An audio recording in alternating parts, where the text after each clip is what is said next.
Thank you. Thank you. Good afternoon, everybody.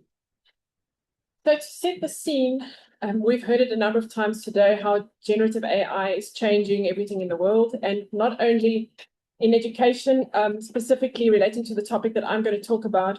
It changes how users access information, how they generate text, receive feedback, and engage with open educational resources.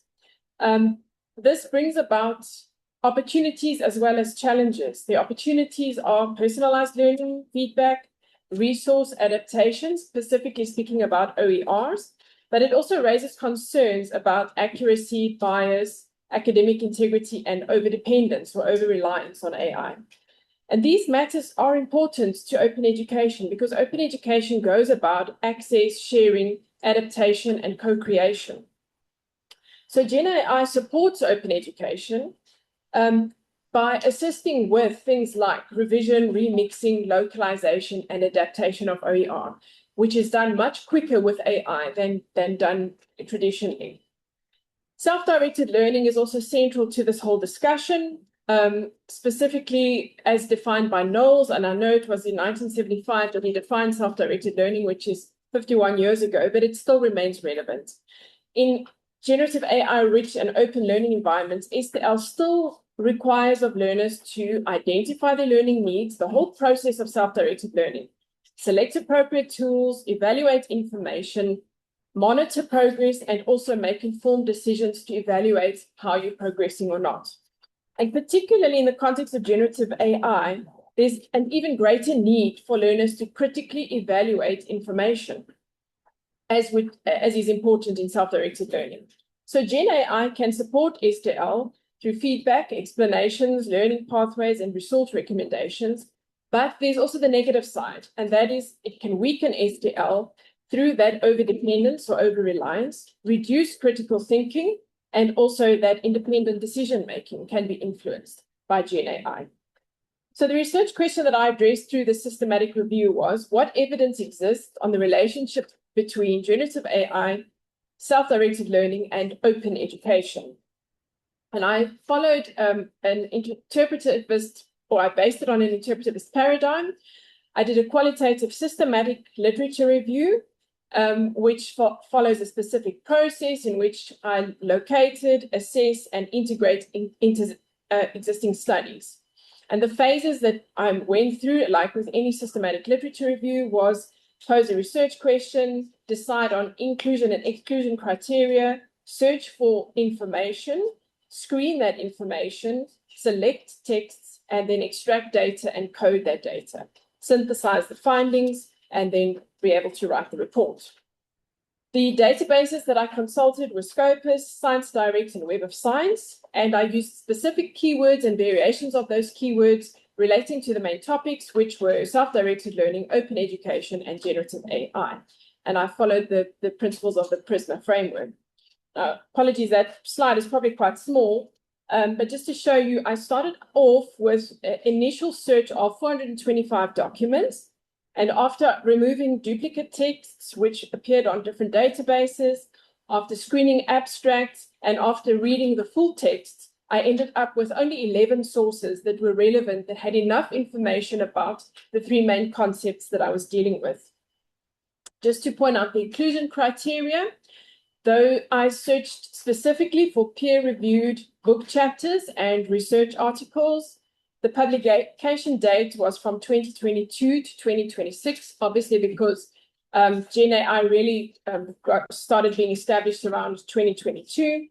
Texts which specifically discussed the three main themes, SDL, open education, and generative AI, English texts, and it could have included review papers, conceptual work, and empirical research.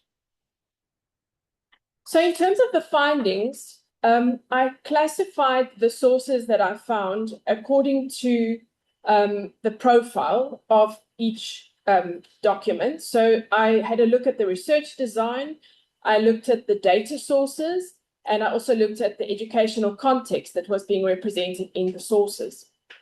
And what was very interesting is the majority of the texts were review-based texts. So not a lot of empirical research was actually done relating to these main topics.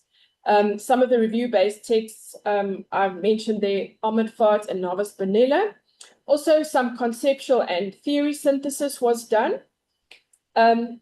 Qualitative studies, there were 2 qualitative studies that were done, and that provided insight into participants' experiences. Lee and Mapalala were 2 of the sources that did qualitative work. And there was 1 survey-based study which provided evidence on undergraduate acceptance of ChatGPT for self-directed learning. The contexts also varied. Some were related to open and distance education, some related to the development of MOOCs, some related to online learning. So there was slight variation in the educational context that was represented across the corpus of documents. So in terms of the findings and the discussion around those findings, I started off by analyzing. I used Atlas TI to do this. And the first theme that came up was the conceptual links between generative AI, self-directed learning, and open education. And first of all, in terms of OER, it was described as a next generation direction, also connected to access, adaptation, and sharing. And OER and SDL connect where learners become active co-creators of knowledge. So these are some of the links across the different concepts. In terms of SDL, a number of the texts actually refer to Knowles' definition of SDL, which represents that as a process. In literature, often it's described as a theory or as an approach, but a lot of the texts did refer to it as a process. Also, it spoke about the initiative, independence, persistence, self-discipline, curiosity, and confidence associated with self-directed learning, and also autonomy, exploration of own learning. So those are some of the aspects that were evident about self-directed learning. Learner agency was the strongest connection across the concept. So in the majority of the texts, this is the one that stood out the most in terms of connections, learner agency. And it was described as co-creation with students where specific objectives were defined. Also, in terms of generative AI, that it can enhance open pedagogy, and also open educational practices can support safe and effective adoption of generative AI. So the conclusion that I drew from that is that generative AI can support self-directed learning and open education, but there is some criteria, and that is when it strengthens learner agency, when there's active participation involved, and that participation can be between students, it can be between lecturers and students in terms of co-creation. It can also be in terms of instructional designers and lecturers or teachers. Also, reflection was an important topic that appeared from the corpus, and also, as always, the responsible use of generative AI within these contexts. Then, further to the discussion, I also had a look at the roles and the capabilities of generative AI tools and the way they were described across the corpus. And the first one was a multifunctional tool. A number of documents actually refer to the different ways in which the tool can function, and it was described specifically as a tool. And it was useful to use that tool in different situations, such as drafting content, translation, summarizing, and particularly adapting OER, which is one of the important things in terms of OER when it is openly licensed, and that making it sensitive to context so that OER can be localized. The other thing that came up was that ChatGPT was the most commonly used tool. I don't think that comes as a surprise to most of us. Some of the findings also show that performance, expectancy, and social influence shaped behavioral intent. ChatGPT was also seen as a conversational assistant, which emphasizes the ease of use, probably why a majority of people have used it up to now, or at least at the beginning of Gen AI. Broad range of applications, that it was consistent, and that it provided well-structured answers. Gen AI also supports learning processes, and here were a number of keywords that actually popped up in the literature. such as feedback, tutoring, mentoring, assessment, learning design, practical applications, research exploration. Also, the importance of personalized feedback, finding resources, which is part of the whole self-directed learning process, increased engagement, language development and self-evaluation. And also, it also was used in terms of writing support, content clarification, note organization, feedback, and summarizing content. Generative AI was also seen as a tool for open pedagogy specifically, and here it was used as in collaborative prompt development, where outputs could be evaluated. And also in one of the texts, they spoke specifically about compiling prompts as open educational resources, that the same prompts can actually be used in different contexts and released as an OER. And also one of the texts spoke about OER-based GPT models. One of the previous speakers this afternoon spoke about specifically the GPT models. As always, there are challenges and tensions that arise that were documented in the corpus. The first one relating to open education. And one of the documents said that the static format of OER implied constraints in terms of learner engagement, adaptability, and personalization, which is not something one really expects from an open educational resource, but yet the document did reveal this. IOER, which was one specific application of OER in one of the documents, refers to interactive open educational resources. And this actually addressed that topic that I've just mentioned. Interactive, then it's not that static. But that brought about challenges in terms of digital access, institutional preparedness as well. The other concern or the challenge that was highlighted through the documents is institutional capacity, to what extent institutions are prepared. Developing high quality interactive material, along with that goes developmental expenses.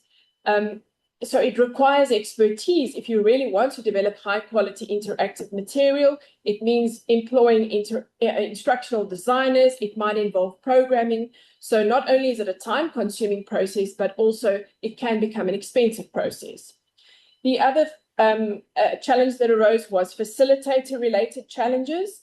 And here also there were a number of aspects that were mentioned, such as facilitators' differing level of proficiency in terms of both generative AI and OER and even self-directed learning, misalignment with pedagogical principles, and limited awareness of their own AI capabilities and possibly even the AI capabilities of students. Also, of course, ethical and privacy concerns, as we've heard a number of times in the talks today, and definitely a need for professional development in all of these areas. So further to that, in terms of self-directed learning, one of the challenges here that were identified is due to the over-reliance on AI, it can have a negative effect on learner autonomy and critical thinking. And we've also heard about the importance of critical thinking when working with AI in some of the talks today. Also, the dependence on technology could result in cognitive overload. And also a problem in terms of self-directed learning is delegating decision-making to algorithms, that people aren't making the decisions themselves, learners are not making decisions themselves, they are delegating it to AI, which is run by an algorithm. In terms of generative AI, again, over-reliance it seems to appear often as a challenge. And then again, reliability. And we know about these challenges: hallucinations, inaccuracies, monotony of the text. The text often looks similar, lack of cultural and linguistic specificity, and a challenge in terms of openness. One text specifically spoke about open washing, which relates to a tool which is said to be open, but it is still actually has restrictive access, and there is private profit involved. So often we talk about open access, but it's how open is open really, is one of the questions we always refer to. So in terms of the recommendations from the study, generative AI supported self-directed learning and open education require a few things. First of all, it needs to be intentional. It needs to be ethically arranged and organized. There must be a human-centered implementation. There needs to be a human element. Institutional investment is really important. Training of facilitators, the development of a scalable infrastructure, digital equality in terms of devices and connectivity is important, especially coming from the global south. We have challenges with digital equality in terms of access to both devices and to connectivity, and also well-defined institutional policies and support systems. The importance of AI literacy is something that we need to look at. How literate are people who are using AI at the moment? Also, the importance of prompt engineering and actually the training that needs to go into that. Collaboration and quality assurance. And also, learners need support to use generative AI so that it's done critically, responsibly, and purposefully. And also ongoing feedback from teachers, lecturers, students, subject matter experts, instructional designers. We need to have the critical conversations for this whole process to improve. And obviously collaboration across disciplines and fields. So what future research can I recommend from this systematic review? Current research is quite discipline specific and small scale and limited. So therefore we need to go beyond that. We need to move to larger samples. We need to span disciplines. We need to work across disciplines to see what's happening there. We need to work across institutions and across educational contexts. I'm suggesting also that we triangulate data with observations and longitudinal studies. Like I said, the majority of these studies were conceptual work. There's a need for more context-sensitive work. And also, I've mentioned the education levels, discipline, and cultural contexts. And we need to look at models that account for AI-mediated SDL in digitally unequal environments. Everybody's access does not look the same. And we need to move beyond tool adaptation. So in conclusion, generative AI can support self-directed learning through feedback, explanations, resource discovery, learning planning.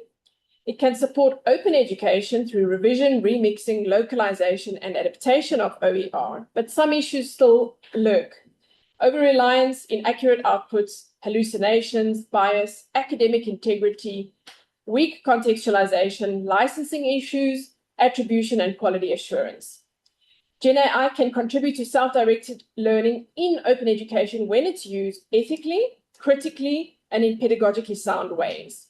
And the value depends on things like AI literacy, facilitator guidance, institutional support, digital equity, and quality assurance. Future research to move beyond tool adaptation and examine the use of generative AI in practice, both in diverse and digitally unequal contexts. Thank you.